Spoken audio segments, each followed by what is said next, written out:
विद्यार्थियों, अभी मैंने आप लोगों को पहले वीडियो में देखा किस तरह से अपनी पुस्तक का परिचय कराया, इंट्रोडक्शन कराया, महाराष्ट्र राज्य के पशु पक्षियों की जानकारी कराई, राष्ट्रीय पशु पक्षी के बारे में बताया। फिर मैं पहली कविता जो रचना है उड़चल हारिल का एक प्रस्तुतिकरण किया अपने स्वर में। विद्यार्थियों, मेरी आवाज तो इतनी अच्छी गाने लायक नहीं है, कई विद्यार्थी बहुत सुंदर गा भी सकते हैं। आप लोग तो कविता को गाकर प्रस्तुत करना है। कविता गद्य पाठ नहीं है, कविता में लयात्मकता है, छंद है, सौंदर्य है, गेयता है, उसे गाकर प्रस्तुत किया जाता है। मैंने कोशिश की, आप लोगों को कैसा लगा होगा आप बताएंगे। आप लोग इस तरह प्रस्तुत करिए। इस पुस्तक में देख रहे हैं शब्द संसार के अंतर्गत कुछ नए नए शब्द दिए गए। देखिए, हारिल पुल्लिंग संज्ञा। हारिल एक पक्षी है जो महाराष्ट्र का राज पक्षी है। इसके बारे में मैं पहले आप लोगों को बता दिया हूं। ओछामन तुच्छ, छोटा सा टुकड़ा, दिग्मंडल दिशाओं का समूह, विधना होनहार, उपहास, विधना माने विधाता, होनहार, उपहास, हंसी या दिल लगी। और फिर आगे देखें, गुण, कार्य साधने की युक्ति या कायदा, कार्य करने का सीखने का तरीका। ऊर्ध्वन, शरीर का ऊपरी भाग। दुर्निवार, जिसका निवारण करना कठिन हो। हरकारा माने डाकिया या संदेश वाहक। पुस्तक के शब्द संसार के नवीन नवीन शब्द दिए विद्यार्थियों, ये आपको अपनी पुस्तक से भी पढ़ने को मिल जाएंगे।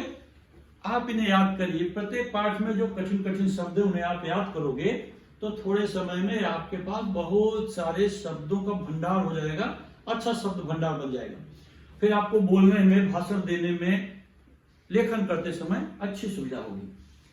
अच्छा शब्द भंडार होना जरूरी है। अब मैं एक एक पद्य का विश्लेषण कर रहा हूं विद्यार्थियों, सुनिए आप लोग ध्यान से और समझिए। पहला जो अपना बंद है, उड़चल हारिल लिए हाथ में यही अकेला ओछा तिनका, ऊंचा जाग उठी प्राची में कैसी बाट भरोसा किनका। पहला बंद देखें। इसके बारे में कवि सच्चिदानंद हीरानंद अज्ञेय जी कहते हैं कि हारिल पक्षी के माध्यम से देश के नवयुवकों को कवि संदेश देता है और कहता है, जीवन में एक निश्चित लक्ष्य लेकर हमें आगे बढ़ते रहना चाहिए। सवेरा होने पर न तो राह देखनी चाहिए, न ही किसी का आसरा करना चाहिए।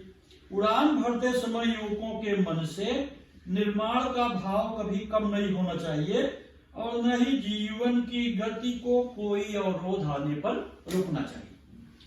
हमेशा सृजन के कार्य में लगे रहना चाहिए।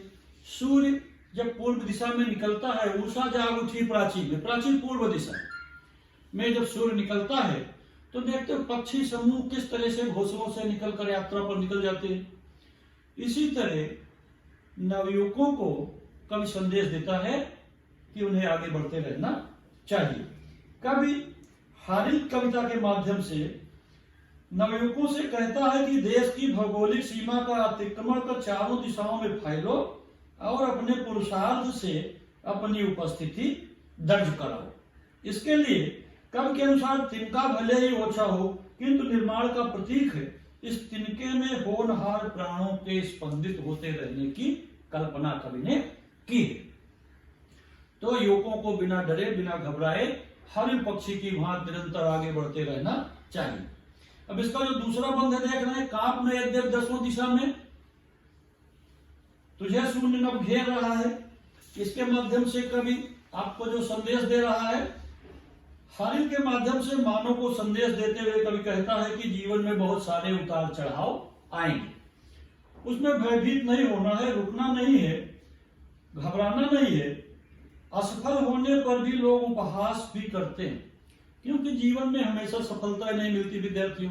कई बार जीवन में असफलता भी आ जाती है, कई बार विजय के साथ साथ पराजय का कड़वा स्वाद भी चखने को मिलता है।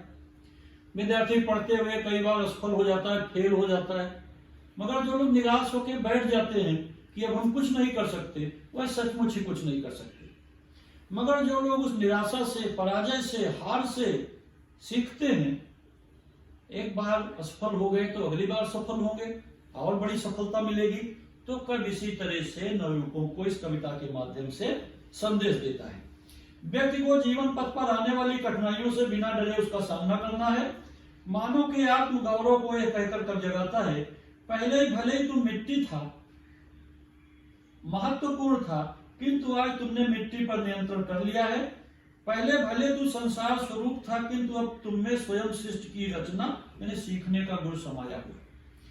कहता मिट्टी निश्चय है, तू मिट्टी था, सृष्टि मिट्टी से बनी हुई। हमारा शरीर जिन पंच तत्वों से बना हुआ उसका प्रमुख तत्व मिट्टी है विद्यार्थियों। शरीर की रचना मिट्टी से हुई है, मगर क्या मानव जीवन सिर्फ मिट्टी है? मिट्टी से रचना हुई है, जिन पंच भौतिक तत्वों से रचना हुई है, छिद जल पावक गगन समीर से, तो मिट्टी प्रमुख तत्व है। मगर क्या यह मिट्टी जीवन मिट्टी है? यही सोचकर बैठ जाना नहीं। मिट्टी से ही हमें बहुत कुछ सीख ले करके, मिट्टी निश्चय है यथार्थ, पर क्या जीवन केवल मिट्टी है? तू मिट्टी, पर मिट्टी से ऊपर उठने की इच्छा किसने दी है? किसने विश्व विजय की कामना लेकर, सिकंदर विश्व विजय की कामना लेकर चला? मिट्टी। कबीर ने भी शरीर को मिट्टी माना। कबीर ने कहा या तन काचा कुंभ लिया फिरे था साथ, धक्का लगा फुट गया कछुक न आयो हाथ। किंतु शरीर सिर्फ मिट्टी नहीं है, मिट्टी होते हुए भी इसके अंदर बहुत कुछ ऊर्जा है। शरीर ऊर्जावान है, शक्तिवान है, अतः हमें उसकी शक्ति को पहचान करके निरंतर आगे बढ़ते रहना है। धन्यवाद विद्यार्थी।